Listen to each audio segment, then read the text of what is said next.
Good day po mga boss madam. Today I'm gonna show you unloading crated plywoods po from the truck. So may nauna na po kanina, di ko po napuna ng video. Ito po yung pangalawang truck. So dahan-dahan po yung pinapaatras. Yan na po, nakaplastada na po. Kung may nakikita kayo kine-carry ng forklift, yan po yung nauna kanina, yung karga nila.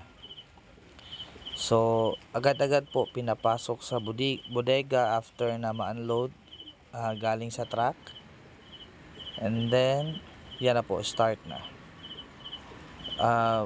The forklift operator sa kama checker po makes it sure na pag dumating sila, agad-agad ma-unload as fast as possible. As soon as possible po, ina-unload po talaga agad. Kahit dyan muna nilalagay sa gilid para makauwi na agad yung truck. Baka may biyahe pa or whatever na gagawin sila. At least na-unload na yung kargada nila. Pag-alanganin po yung operator, ganyan po yung nangyayari. Pasok ulit, tilt up ng konti. Pag komportable na siyang i-carry yung kargamento, kasi nafe-feel po ng operator yan.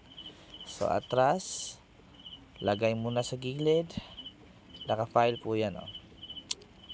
Mainit po yung panahon, pero pag umuulan po, mabilisan po yan. Dyan po yan sa may bodega mga unload sa loob para di po mabasa yung mga plywood. Then kuha agad. Kung napapansin nyo po, mabilis pong ma-unload yung isang truck kasi 16 crates lang yan. So 4 na carry lang. Tapos pag may nakita yung mga operator na ganyan, matik na po yan.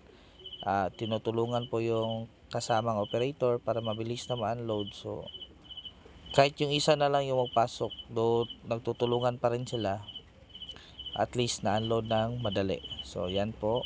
So abante na agad yung truck. Proceed na sa pagpapasok ng mga crated plywoods ang mga operators. So wala ng client na nag-aantay. Uwi na agad sila. So delivered na po yan dito. Tapos pag-schedule ng lalarga na po yung barko, ilo-loading po yan sa mga trucks din namin dito. Kaso single file na po. Di na po gaya niyan na nakatuhay po siya. Pag kinakarga na po sa truck papuntang barko, single file na lang po yan. 1 tier na lang po. So yan, pinapasok na po sa bodega. Ang init, parang bubuyog na may ilaw sa loob. Do maliwanag na po sa loob sa ngayon, di gaya dati. So yan po, dinadahan-dahan.